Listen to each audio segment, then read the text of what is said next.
Assalamualaikum guys, jumpa lagi dengan saya Rizal. Okey, hari ini saya nak share resepi daging goreng kunyit.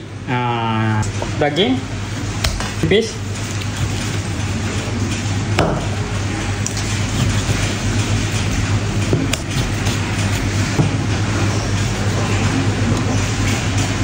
jangan terlalu tebal sangat nipis.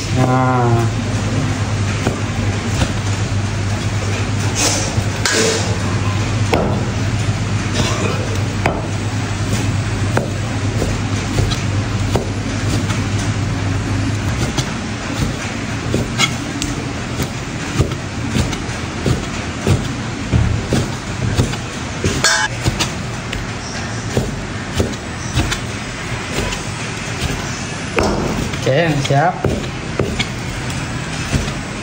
Nanti kalau tebal sangat nanti dia lihat.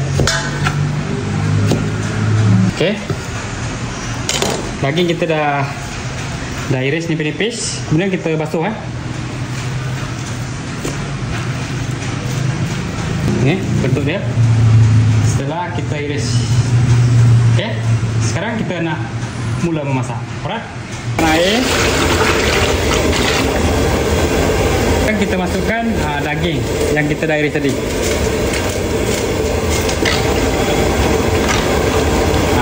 Yang ni kita buat daging kunyit versi lain bukan versi kedai tom yum. Okey. Sekarang kita rebus dulu daging ni. Lebih kurang dalam setengah jam lah sampai dia lembut. Bila dah lembut dan empuk daging tu, baru kita masukkan perasa-perasa yang lain. Okey. Okey, sambil tunggu daging kita masak, kita siapkan bahan-bahan dulu. Ini halia.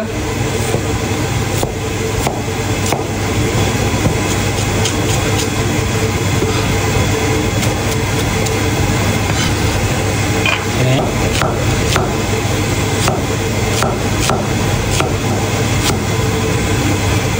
Bawang goreng separuh je.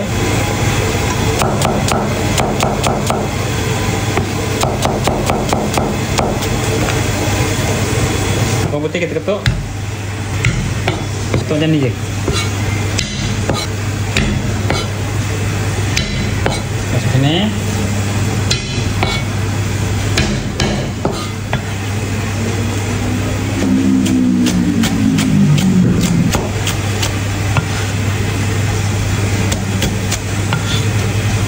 Bahan yang tadi yang kita dah potong, ada halia, bawang putih, cili padi, bawang merah, bawang holland.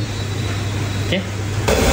Okey guys, setelah lebih kurang setengah jam kita rebus daging ni, air dia pun dah susut, daging pun dah lembut. Tetapi dia okey, ni 3 sudu kacau dulu. Ni daging kunyit versi ni memang sedap Tekan bahan-bahan yang tadi tu ni.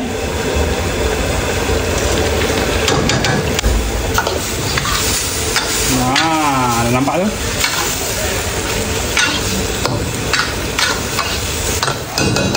Kemudian kita masukkan garam 1 sudu, gula sikit, ajinomoto sikit, siram sikit. Macam ni, sikit je. Okay.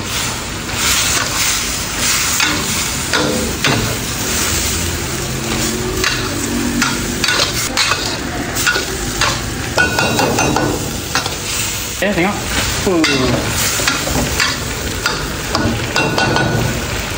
Kemudian kita letak minyak sikit. Letak minyak sikit Kita kacau lagi. Kita tunggu dia sampai betul-betul dia kering Sekarang kan dia berkuah lagi kan. Tunggu sekejap lagi, tunggu lagi dia kering.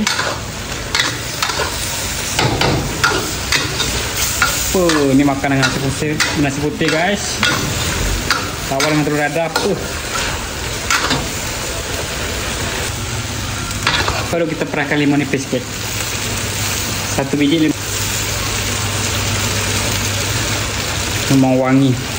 Kacau sekali.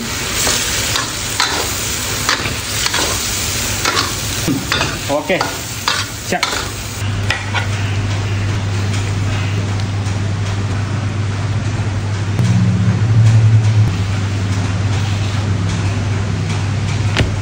Inilah dia daging kunyit kita guys.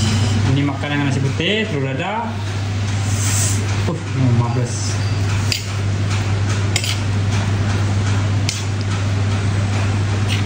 Follow, like, comment, subscribe. Bye bye. Assalamualaikum.